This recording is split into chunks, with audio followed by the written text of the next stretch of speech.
What is up? Metal Gets Me High, episode 31. Me, your host Al, co-host Razor, and we Yo, have a very special guest. We have Detherous.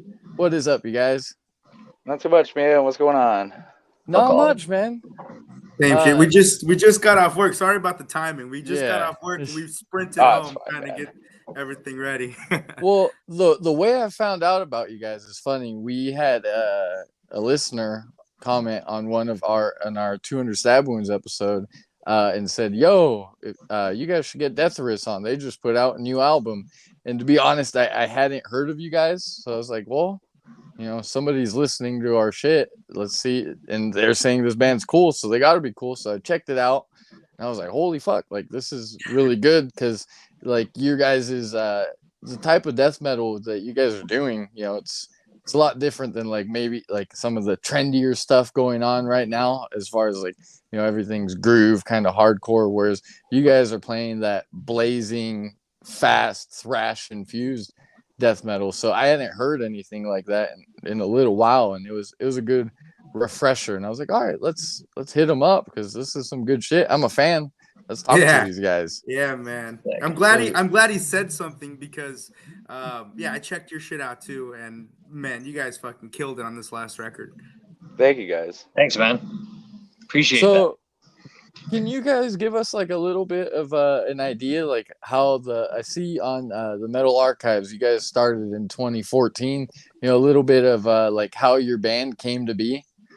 Okay, so this is I was like 14 or 15 at the time. Actually, what Okay. happened was it started kind of in 2013, but it wasn't really like an official thing. Like I was in like the 10th grade, and our buddy Chase played drums, and he was really good at that time. And I just got my first guitar a few months prior, and I was like, "Hey, dude, like I can play and I can do vocals, and I know how to do both of them at the same time." And I didn't at all. I didn't know shit. I completely lied to him to try and start a band, and he was like, "Yeah, let's try and jam sometime." And yeah, it sucked. Like the first few jams, I couldn't do anything, and like it was pretty funny.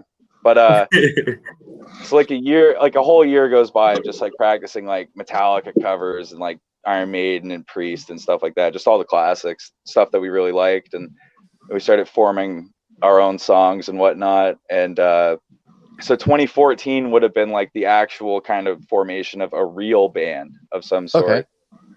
And we did not have a name. We were nameless for forever. We had like 30,000 different names. None of them stuck. And the band didn't really like fully establish as a band until about like 2015 or 16. We went in and we recorded a demo. It was awful, and actually it's deleted everywhere now, thank God. But You're like, we're getting that shit out of here. yeah. So Chase left the band, and then like we kept having a bunch of lineup changes, and then throughout the lineup changes we kind of like refined sound, we changed everything, and we just kind of like started getting more of a path of what we wanted to do. And 2017 we met Dimitri. Okay. And yeah, so Dimitri is now like the second longest running member, I think, now. So Fucking A. Nice. That's good Alright. because I hear drummers are hard to come by. So good that you got Yeah, one. I'm glad he's a good drummer at that. Very talented guy. Thanks, man. I But agree. yeah, so just throughout multiple lineup changes and a bunch of differences in direction of what we wanted to do musically and whatnot, it finally came to the conclusion that we have now. So like Hack to Death was kind of like our first album from 2019 was kind of like a formation from like just like the years prior and some riffs that were left over, and then like we started adding our own sound to it. But now like we're kind of in our own, so we're figuring it out. But Okay. Okay. Now I have a quick question. Going from the Hack to Death album to the newest release, was it difficult? Did you find it more difficult on this one or the last one to kind of get everything together, or was it because it's a second go around, was it a lot easier on this time around? I thought it was easier. myself, the writing process was a little weird. It was throughout COVID, so instead of jamming together and writing the songs, I wrote all the guitar at home, and I would send it to Dimitri, and he would like send me drums back, and we would just kind of like pick it apart and be like, this part goes here, or just stuff like that. But it was we pretty much like we didn't have any other members at the time either. It was just me and Dimitri. Okay. So we got to experiment a lot with what we wanted to do, and we wanted to make it more intense than Hack to Death. So we were like, okay, let's just go for it and see what happens. So it was a lot easier this time around, because for Hack to Death it was a little harder, because that album was written over the course of a number of years as we progressed as musicians and getting better to write. Yeah. And then this one was like, okay, we're at a better point now in playing ability, so now we can write better songs. Yeah. Yeah. You kind of had an idea of what it was gonna, like, the band was gonna be and the sound of it. Yeah. Yeah, that makes total sense. What about you, Dimitri? I'd say it was a little bit harder just to not have that ability to jam the songs like we usually do, because we wrote this album and then we could finally play some shows, and then we got to it and I was like, man, these songs are a little hard, like oh shit, piece by piece or whatever, and then I'm like, fuck, I gotta play like 30 minutes of this. It's like, oh. But it was, I don't mind. Like learning how to write songs different ways is always good. So it was I think I'd say probably easier. Okay. So the norm for you guys is getting together, jamming, and getting everything together. That's like the what would be preferred in the norm of it, I'm assuming. Yeah, just jamming and like it naturally coming out, rather than like just saying this riff needs to be here or this riff needs to be here. Yeah, trying to mesh everything together. Yeah, I could see how that would probably be a better or easier writing process, being that like you get more of a feel for the music rather than like, here's this recording, see what you think, see what you can work around. I feel like there's probably a little bit less of a feel to that than jamming with your boy, you know? Exactly, yeah. Well, as far as like, I see, correct me if I'm wrong, is this your first album with Redefining Darkness Records? It's our second, actually. Your second, okay. Yeah. Sorry about that. That's fine. Sometimes that's where Metal Archives get you. But yeah. As far as like that goes, like making music before a label and then with a label, do you like, what about maybe being with a label makes it easier on your end? Okay, so like the music itself, like nothing really changed that way. Like the stuff that we released prior to being on the label, all we had was a demo and an EP at the time. It was all self-released and whatever, and it didn't really get a whole lot of attention either, right? Like we didn't know how to promo stuff right or get it out everywhere, and we play kind of niche music too, right? So it's like not everybody's listening to it. And so when we got on Redefining and we put out our first album, it was like, oh wow, like they helped us so much getting our music everywhere, or further than we ever could have, and they help with our CDs and our vinyls and whatnot. So it's made the release process a lot easier, and the promotion process a lot easier. Okay. And I'm assuming that kind of frees up the creative part, so you don't have to worry about all the other bullshit. It's just kind of like, all right, let's make some music. Yeah, it definitely helps, because like when you're self-releasing everything, it's like, okay, well now I gotta get the money for the tapes, or I gotta get the money for the CDs, or stuff like that. But to have the label looking out for us and doing all that for us, it's a relief. It's a lot easier on us. And I think they're a good label for you guys too, because when I know, that was one of the first things I noticed when listening to you. I was like, oh, you know, I know they have a great catalog. Sentient Horror, great band. Oxygen Destroyer, great band. Maul's on there, right? Yeah, like, love Maul. Great. I think sometimes, you know, like all of us wearing Maggot Stomp affiliate is like in our niche genre, like certain labels, when you see that there's a release on, you're like, okay, I feel like I'm gonna like this. Yeah, I like what I like about Redefining too is just like how much other stuff they have on there too. Like there's a lot of like there's more like super death metal stuff. They got a lot more thrashy stuff, and then like they got even some black metal. And like there's even like Wraith. I love Wraith. They have that Wraith midnight is vibe sick. to them. They're great. And then like Wraith and then Mutilatred, right? And it's like the Yeah. comparisons are insane because one is so much more insane than the other. But it's Yeah. great that it's like it's just like a melting pot of different bands. Definitely. Yeah, 100%. And then as far as like did you guys play a lot of shows pre-COVID? Yes. Okay. Has it been a big difference, would you say, those shows pre-COVID to now? Yeah, absolutely. Nice. So right when COVID was starting, or right before COVID was starting, we did like 3 tours, like pretty close to each other, and then we did 2 like a month between each other or whatever. One was like 2 weeks, and then one was like a month long, and we released Hack to Death on that tour, and like it was gaining attention, and like we're finally like, oh, okay, people are finding out who we are and stuff. And then we had another tour booked with Auction Destroyer actually, and then people were like, oh, okay, that's cool. Like, so we're getting like cooler tours in Canada, so everyone's pretty excited because we get skipped over quite a bit. So, and then COVID hit, and we're like, oh, well, now what, right? Because like our main source of promotion, like online is great, but it's not as effective as touring. Yeah. Even if it's only touring in Canada, because like even that generates more views and more people seeing you. Yeah. Beats word of mouth. Nothing beats word of mouth. Yeah.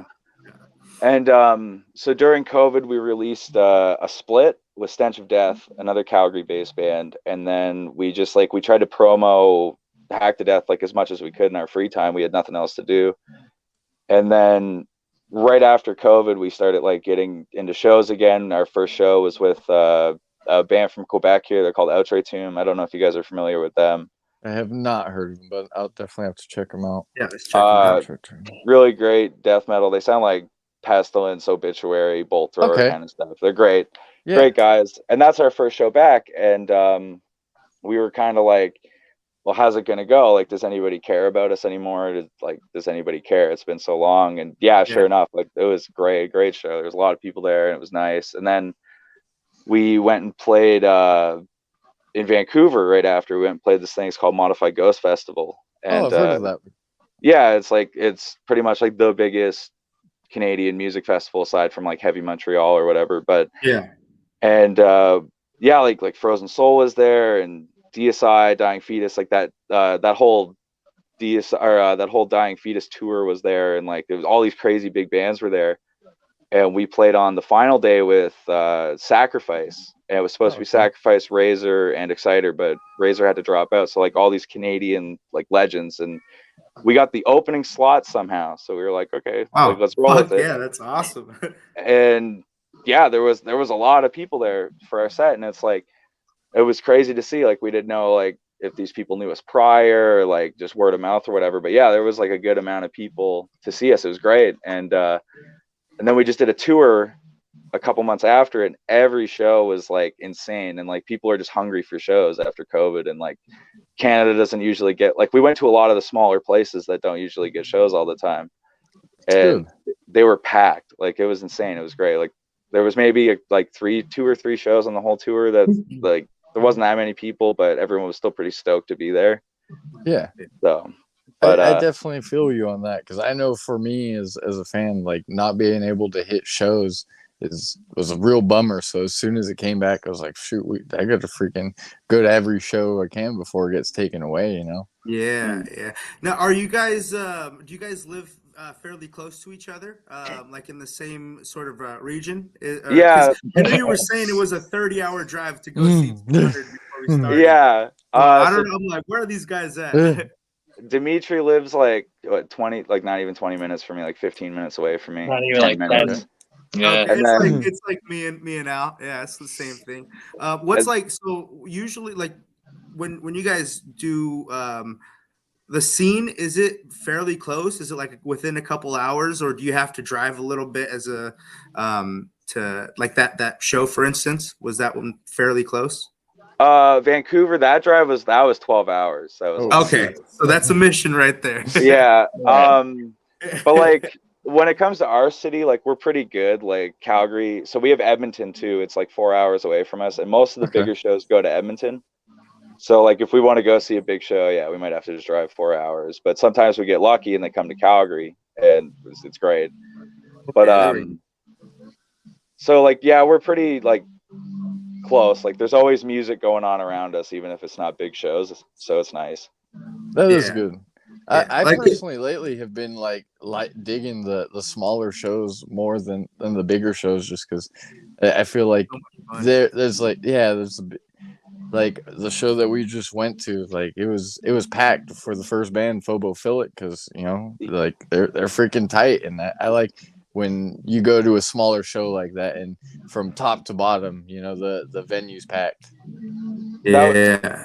Did you guys just catch? Yeah, you just caught the Undeath 200 Stab Wounds tour. Then, Yeah, right? the Slave to the Grave Yeah. tour. Yeah, that's awesome. What show did you guys go to?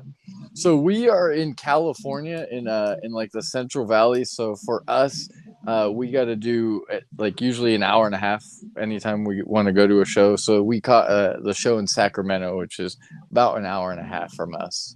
Okay, I think it was the show right before it. Enforced had their metal archives as their Yeah. background. Yeah, Yeah, yeah. On that's the so funny. background. Yeah. I love that, and we got to chat with them briefly. They're super cool guys, Yeah, and all four great bands. album. We had a chance afterwards to hang out. Because we know that we see that touring is such a hard thing in terms of getting this like resources. So we just wanted to get a couple of the bands some little road gifts. So we had a chance to hang out with everybody, and everybody from all those bands are fucking awesome. Excellent people. Yeah. As far as like your guys' your music, like who are influences to you as far as like your music and making you want to pick up your instruments? Dimitri, you want to start that one? Nah, you go ahead. You'll be longer, man. That's why you should start. What made me want to play the drums was like Sepultura, Okay. DRI. I don't know. Obituary. That makes sense. I could see Yeah. that with your drumming style, because you guys playing so fast, you're jamming on the kit, man. Yeah, I'm trying my best. Yeah, man. But yeah, not much made me want to play the drums. Really, writing music is what keeps me going, keeps Okay. it fun, because I can't listen to that shit all the time. But I feel that. How As long I have you say, been, sometimes I don't want to get yelled at. yeah, but how long have you been drumming for? You said, I'm sorry if you had a chance to say. no, I'm good. Go ahead. No, I was saying, but how long have you had a chance to be how long have you been drumming for? I should say. Sorry, I've had one too many whiskeys. Like seriously drumming, probably like just when you're like, this is cool. I'm gonna start doing this. probably like 12 years, I guess. Yeah, so you Okay. got some experience under the belt. Fucking around. That's about it. But yeah. What about you, Damon?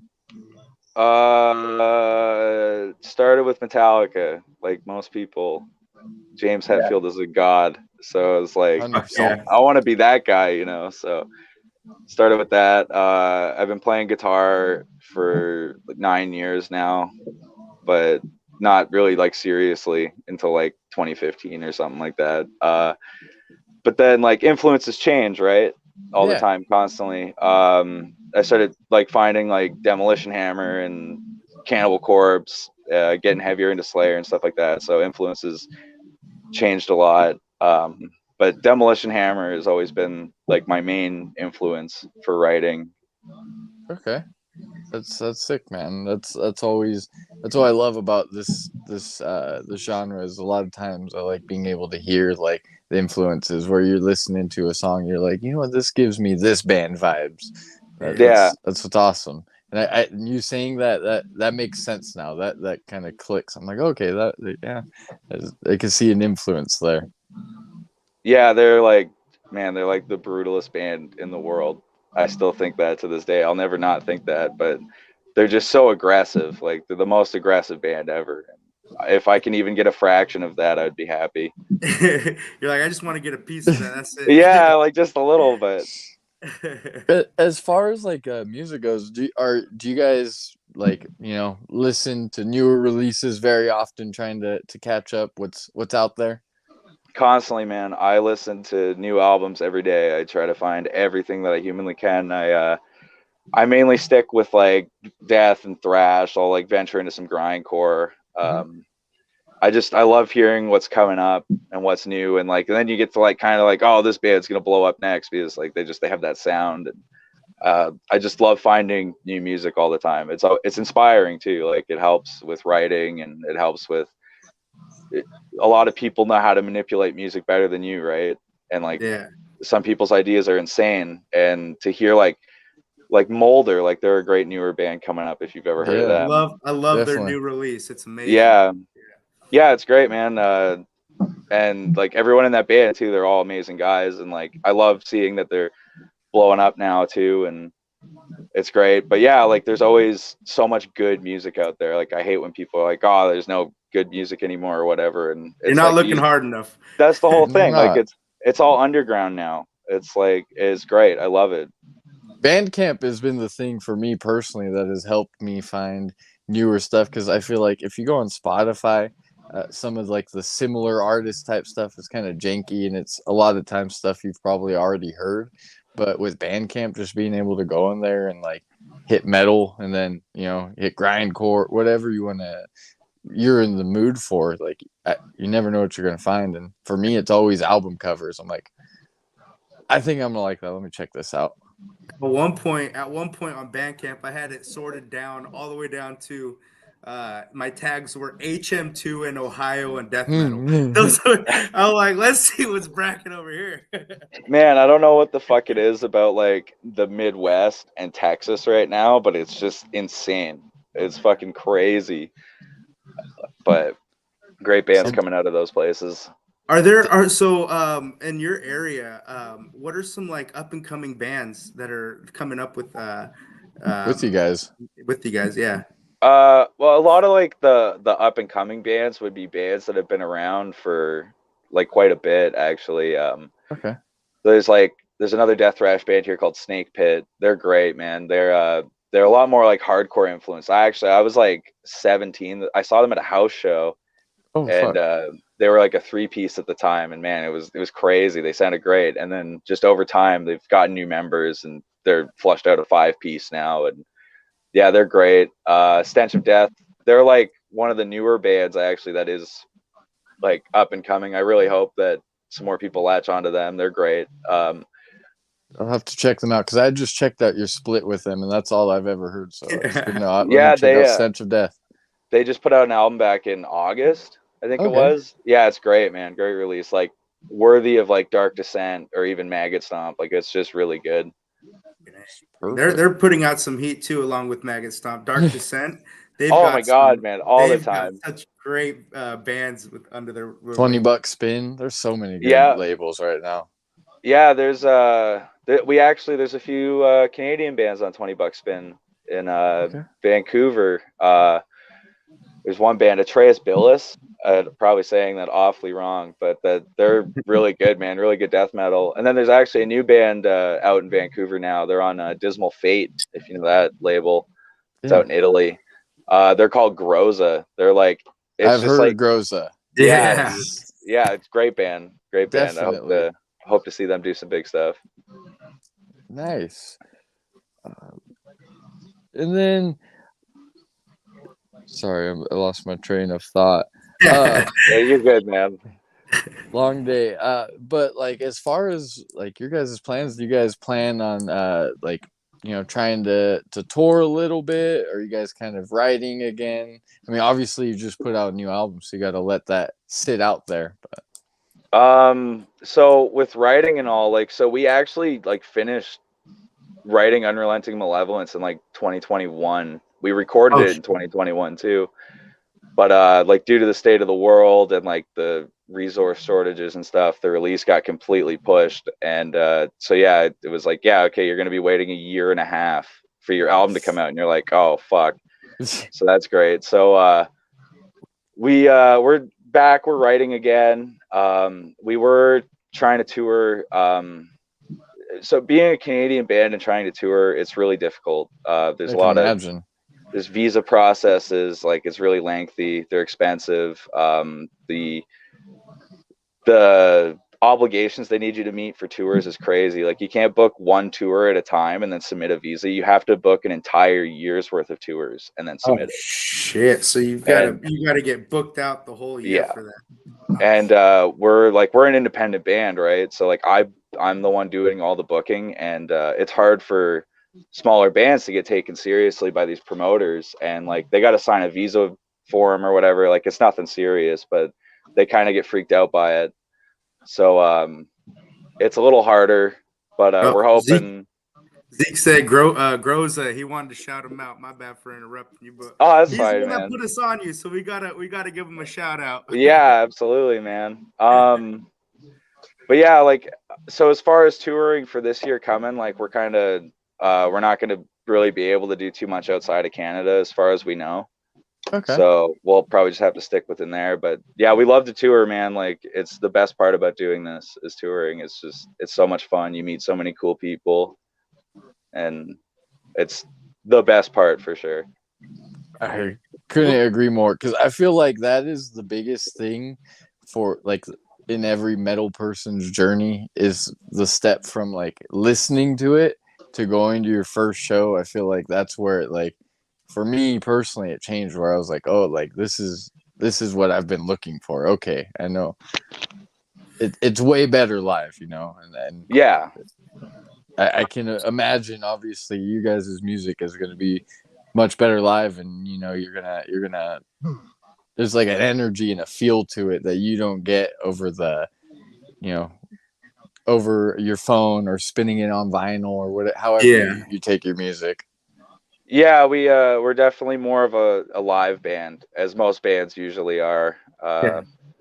Just more energy. It's more focused. So yeah, that makes sense. Now I got what's for both of you, I want to know what's your guys' most memorable or like craziest show you guys have played. Like I know you've been a band for a little bit and you've had a chance to tour. What's like the what stands out the most? Dimitri, you want to go first? Fuck, I don't know, man. Probably Trackside in Montreal. It looked like Fight Club in there. It's fucking sick. Dude, when we were at the last show that we were at just a couple of days ago, the fucking pit was insane. Just it was such a small venue and everybody was going nuts. So I could imagine how that was. Those are definitely the best shows. Either Montreal or Kelowna, because Kelowna is always lit. So. Oh yeah. Yeah. Man, yeah, I'd say Trackside, man. This place is crazy. So it's like it's a punk commune in like an abandoned factory. They all just live there. And that's dope. It's crazy. And like they built this so you go into this like little room to play. They have like the smallest stage and the smallest standing room. And they built a balcony out of like plywood and shit, and it's like you're scared the whole time. You're scared it's gonna crash down on you. You can feel it shaking. Yeah, we went and stood up there to like take some videos or whatever, and it was awful. It's like, man, this thing's gonna collapse. But see, there's like 70 people, 80 people, like shoulder to shoulder, crammed in this tiny little room, and it was just insane. But and then like for like just like the bill itself wise, probably when we got to play with like Sacrifice and Razor, that show was crazy. Yeah, that's sick, man. As far as like you guys intaking metal, it's the end of the year, so you guys shout out like maybe a couple of your favorite albums on the year. Oh fuck, Dimitri. I don't. Probably the Stench of Death album for sure. Okay. Fuck, man, I can't think of anything. I just get all my shit from Damon, so I don't work too hard. Hey, I'm the same way, man. I find stuff every once in a while, but Al over here, he's like, you got to check this shit out. So I'm like, let's do it. Yeah, I don't have to try too hard. I just ask Damon if I want something new. But Man, I don't even know. There was so many good releases this year. Like Mall, the new Mall album is crazy good. Love that one. Phobophilic, like Phobophilic and Undeath, like they got shouted out in Decibel. Like Undeath is on the cover of Decibel. That's crazy. I saw Pitchfork shouted Undeath out. I was like, Yeah. It's like, yeah, and like who else? Church of Disgust, like right at the beginning of the year, they put out one of the like craziest death metal albums, and I feel like it got completely slept on.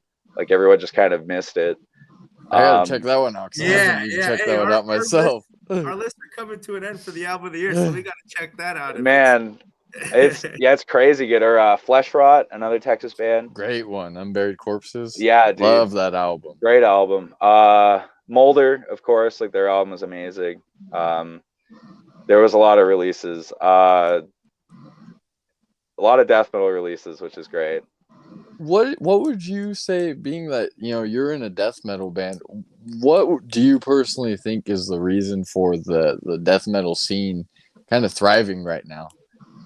I think it's just like almost the reimagining of it. Like it's pretty close to the like old school stuff. It's a lot of worship, but I feel like a lot of people are really craving that kind of stuff right now. It's familiarity reskinned, and it's great. Like bands like Frozen Soul. Like I love Frozen Soul. They're a huge influence from Bolt Thrower. Everybody knows it, right? Like they call themselves Cold Thrower all the time, and it's like it's awesome. I love it. I feel like a lot of people can connect with like the older bands that they've heard, like Bolt Thrower and Immolation, Incantation, and stuff, and then you get the newer bands like taking influence from those styles and reimagining it in their own way. It sounds great. So I think it's a lot of that, and I think like Maggot Stomp has a lot to do with it. Like a lot of the bands coming from there right now is really pointed interest. Like I think ever since like saying Singabog and Frozen Soul got signed to Century, there was like this huge upswing in that more style of death metal, because like there's a lot of bands doing like the Morbid Angel stuff, and there's a lot of bands doing death and like the Florida scene and everything, but I think a lot of people are really looking for that stomp kind of more mixed with hardcore stuff. It has more energy to it live, and the more bands that are coming, the bigger the scene is getting for it, so it's really thriving right now. Oh yeah. That's why kind of we started this, was because we're like, dude, there's like kind of something going on in death metal specifically that hasn't, I feel like for a moment there, you hate to say it, like it got stale, but it was just, I feel like tech death was like a really the bigger part of death metal for a while there, and then these bands come in with these groovier songs and like more like dirtier sounds. I think people got attracted to that rather than like this super clean, like crazy fast. Obviously a band like Archfire, that's freaking sick. I love that, but like when there's a lot sounding like that, it's like, okay, like, man, like... so let me tell you about tech death here. So like we're from Canada. There's a like you throw a fucking rock in any direction, you're gonna hit a tech death band. And it's crazy. Like it's cool to see like Canadian representation in death metal. Like there's not really a whole lot, like especially like in the newer age here. Like you got Archspire and like First Fragment. You get more like the deathcore kind of stuff, like Angel Maker and stuff. okay. But there's not really like an actual like death metal band that's coming up right now in Canada. Like the closest thing I think is Wake. Like they just got signed to Metal Blade. They're from our city. But they're like, even those guys are a little bit more grindy and more experimental. But I'm glad that the tech death is kind of like taking a backseat to this newer wave. I think the newer wave should be appreciated a little more. Just it's just more enjoyable to it's listen fun to. Yeah, like when you go to these shows, like over the past year, some of those newer bands, like Gate Creeper, I feel like was one of the first ones to kind of play this type of music. But like Creeping Death and all these other Ohio, Texas, even New York bands, like when you go see them, they're on stage and they're having fun and they're touring with their friends, and I feel like that's going to show in your music at some point. Yeah, absolutely. Especially like a lot of the bands that get to tour with their friends and they're playing like just really groovy music too. It's great to see everyone really enjoying it, especially like just friends hanging out playing good tunes instead of standing on stage looking at your fretboard the whole time playing Yeah. fucking 400 BPM sweep picks and shit. Like, it's really impressive, and I'll never be able to do it my whole life. But it's just like there's no fucking riff in it. It's just noodling and shit. So there's nothing. There's no substance. Yeah, Yeah. that's You know what? the point of metal is just bang your head, Yeah. freaking Yeah. get your moshy part, get the breakdown, like, and you're right with the tech stuff, like you're right. It's like too much musicianship. Yeah, it's really cool, but Yeah. it's just there's nothing really there. Yeah, yeah. You know what? And touching on what you were saying about having touring with their friends and people that they like, we had me and Al had a chance, and when the other co-host of the podcast, he's not here today, but we had a chance to hang out with Phobophilic and Forced, 200 Stab Wounds, and Undeath, and after the show, everybody was together. Everybody seemed so cool with each other. Like, we had a chance to get a glimpse of that, and we could really tell that they enjoyed all performing. It showed in their performance and afterwards as well. So it's a cool thing to see. It's a real community, and I like that. I think COVID probably helped that too, where it's like, hey, like, we got to like stick together. Yeah, I think COVID definitely brought a lot more bands together too, especially in the style, because everyone wants to tour. So it's like, well, let's tour with our friends, and it'll be a great time. Yeah.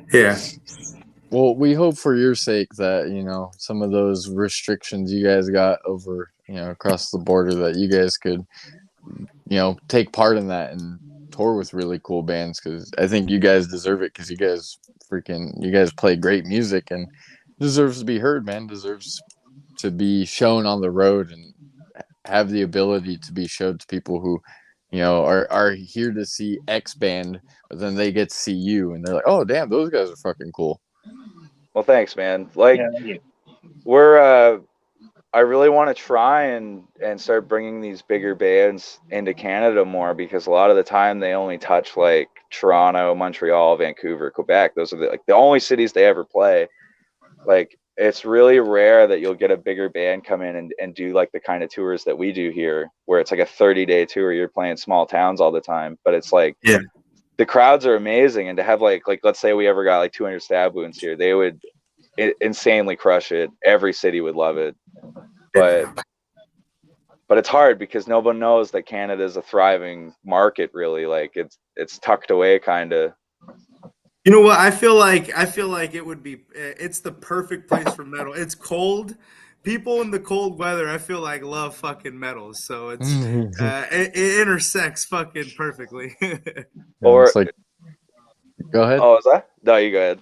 I was just gonna say, it's like Frozen Soul says, man. Life's fucking cold. Yeah, exactly. Yeah, I mean, like, everyone's bored as shit in the winter sitting inside, so it's like, okay, well, let's listen to some good music or write some music or something, right? So we got a lot of time. I'm over here bitching. I'm in my garage and it's probably like 43 degrees outside, and I feel like I've got 7 layers on. I can't imagine how you guys feel. It gets cold, man. The last couple days actually is crazy, man. It's been really nice here the last couple days, but that's good. Okay. But yeah, like this whole week, like the weekend, it was like minus 30 and shit. It was pretty fucking cold, but I would kill. I couldn't do it. I couldn't do it. I've been born and raised in California. I am Spoiled. Spoiled. that's why no American bands ever want to tour here either. Especially in the winter, man. They'd freeze to death. Oh Hey, man. and I'm sure, like if especially like let's say a California band where if they're touring Canada, you're not used to driving in snow, so I'm sure, that's kind of trippy for them. Like, oh shit, like Yeah. how do I do this? Because people can't drive in California, man. Yeah. Hey, as soon as it starts raining, people forget how to drive. It doesn't make sense. That's pretty much here every time it snows, man. Nobody knows how to drive in the snow ever. Well, we'll kind of start to wind it down. We really appreciate you guys hopping on. Yeah, thank you guys so much. Thanks for having us. First thing, do you guys partake in the cannabis or is Cannabis. no? Yeah, I do. You do? Yeah. Okay. So something we like to ask sometimes is, can you tell us about the first time you got high, or maybe the most memorable time you got high? The first time I got high, I think I was like 16, in the middle of bumfuck town in Saskatchewan. And, yeah, I don't think I had a good time, but what was the choice of smoking? Was it a pipe? Was it a joint? Was it a blunt? It's gonna sound fucking crazy, but no, there's no crazy. Hey, I've done everything with weed. But I'm an engineer. I've got a I think it was scholarship. my cousin or something was making honey oil with like butane. Oh yeah, the Yeah, wax. so I got a little wax right here, so it's all there good. you go. So we smoked that, and yeah, that was pretty wild. Wait, Dude, so your first time smoking was a dab? Yeah, I think so. Holy Yeah. Shit. Oh my god, that was like 2009 or something like that. Early in the game. Yeah. Dude, I can't imagine that because like I had smoked before I dabbed probably for like a few months, and then I remember the first time I took a dab. I remember my buddy. He's like, "Hey, heat it up," and I get the torch, and I'm like, "What in the hell did I agree to do? Like, I'm gonna, like, I just want to smoke some tree. I'm not out here trying to do drugs."